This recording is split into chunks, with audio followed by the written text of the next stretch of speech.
কেমন আছো সবাই? আশা করি সবাই খুব ভালো আছো, সুস্থ আছো। আমিও খুব ভালো আছি। আজকে সকাল সকাল রান্নাটা বসিয়ে দিয়েছি।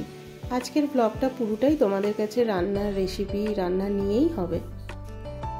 আজকে দেখো কত রকমের মাছ কিনেছি। এখানে দেখো এই যে গঙ্গার মোরলা মাছ, যেটা রান্না করছি আজকে। আর এখানে আছে এই যে ভেটকি মাছ।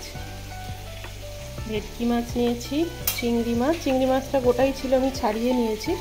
আর এখানে আছে পার্শে মাছ। পার্শে মাছের ডিম ছিল, মাছটা বেশ বড় ছিল কিন্তু ডিম ছিল, সেই জন্য বেশি করে নিইনি, অল্পই নিয়েছি। জানি না পার্শে মাছের ডিম কারা কারা ভালোবাসো, আমি তো এই প্রথম করব।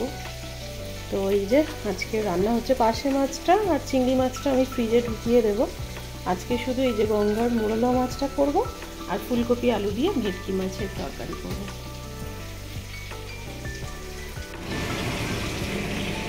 মাছগুলো চলো ফ্রিজে ঢুকিয়ে যাই। ভেটকি মাছটা এত করব না, ভেটকি মাছ কিছু ফ্রিজেও ঢুকিয়ে দিই।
তিনটে বার্নার হয়ে এখন খুব সুবিধা হয়েছে রান্না করার। ইন্ডাকশানটার তো সেরকম প্রয়োজনই পড়ছে না। আর এইখানে আমি ফুলকপি আলু দিয়ে আদা রসুন বাটা দিয়ে আজকে করছি একটু ভেটকি মাছ, আর করছি আলু পেঁয়াজ কালি দিয়ে ওই গঙ্গার মোরলা মাছটা।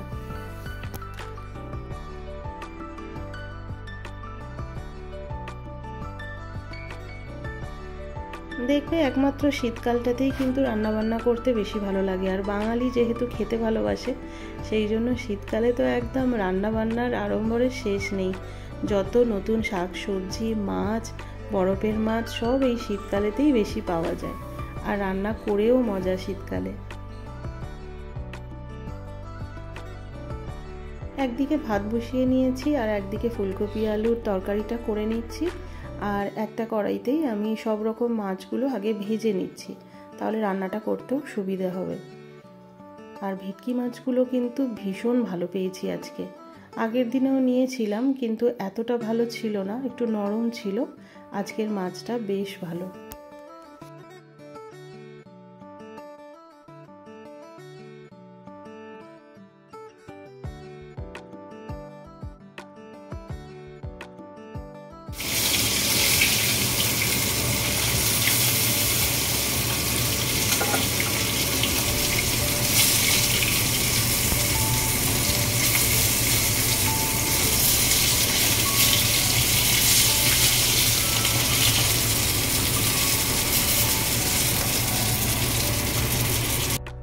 আগে কি এত রকম রান্না বান্না খাবার খেতাম নাকি?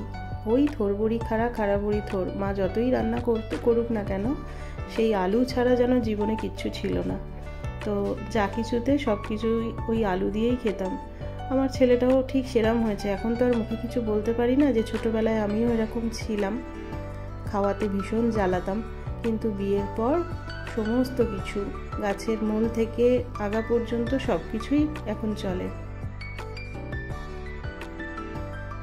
এখন মাঝে মাঝে মায়ের কথাগুলো মনে পড়ে। বিয়ের আগে মা বলতো, এখন খাচ্ছিস না জ্বালাচ্ছিস, আলু ছাড়া কিছুই খাস না, তখন দেখবি শ্বশুরবাড়িতে ঘাস পাতা যা কিছু রান্না করে দেবে সব কিছুই খেয়ে নিবি। সত্যিই তাই হয়েছে। আমি সত্যি খাওয়াতে এত বেশি জ্বালাতাম না, ঠিক যা হতো খেতাম, কিন্তু ওই যে শাক সবজি যেগুলো ছিল সেগুলো সাইড করে দিয়ে আলুটুকু দিয়েই খেতাম।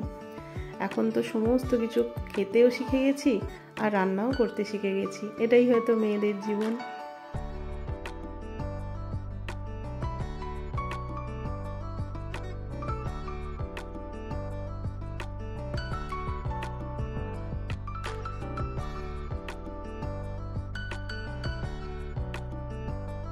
আলু পেঁয়াজ কালি দিয়ে চুনো মাছ বা এমনিও যদি তুমি আলু পেঁয়াজ কালির এই তরকারিটা করে খাও, খুব ভালো খেতে হয়। শুধু একটু হলুদ গুঁড়ো, লঙ্কা গুঁড়ো, নুন, চিনি পরিমাণ মতো দিয়ে আর একদম ভেপারে রান্নাটা হয়। আর আজকে যেহেতু আমি একটু মাছ দেব, সেই জন্য অল্প জল দিয়েছি। জল দিয়ে মাছগুলো দিয়ে আমি চাপা দিয়ে দেব। তারপর মাখা মাখা হয়ে গেলে নামিয়ে নেব।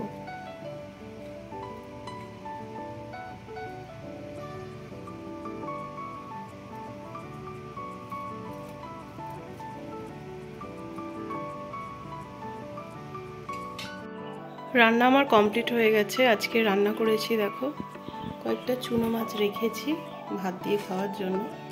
এখানে হয়েছে ভাত, আর হয়েছে ফুলকপি আলু দিয়ে এই যে ভেটকি মাছের তরকারি, আর এখানে হয়েছে এই যে চুনো মাছ দিয়ে পেঁয়াজ কালি আলু দিয়ে একটা মাখা মাখা তরকারি। এটা রুটি গরম ভাত দিয়ে খুব ভালো লাগে মেখে খেতে। তো এই যে রান্না আমার কমপ্লিট হলো, এবার স্নানে যাব। তার আগে এই যে এইখানে রান্নাঘরটা একটু পরিষ্কার করে নিই।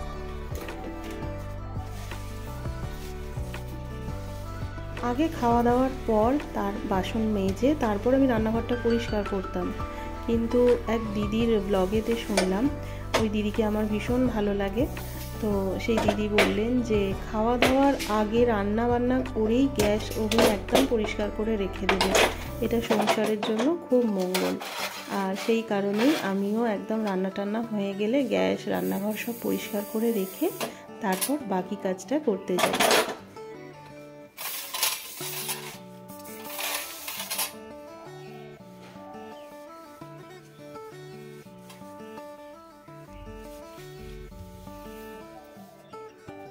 Good evening. কিছুক্ষণ আগে মুনিয়াকে ক্রিকেট একাডেমি থেকে নিয়ে এলাম, তারপর এসেও ফ্রেশ হয়ে চান টান করে একটু খেয়ে দিয়ে এখন বেরিয়েছে টিউশন পড়তে।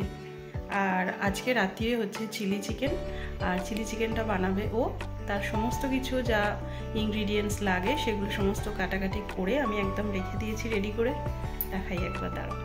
এই যে চিলি চিকেনের জন্য লাগে কাঁচা লঙ্কা, এখানে রয়েছে পেঁয়াজ পাতা কাটা, এখানে আছে রসুন আর আদা অল্প করে কাটা রয়েছে, এখানে আছে ক্যাপসিকাম, পেঁয়াজ। আর মাংসটা মেখে ম্যারিনেট করে আদা রসুন দিয়ে রাখা রয়েছে, ভাজার সময় আমি তোমাদের সাথে শেয়ার করছি। আর এখানে আমি একটু বরবটিকে কেটে সেদ্ধ করে নিচ্ছি, এটা একটা প্রিপারেশন করব আর কি।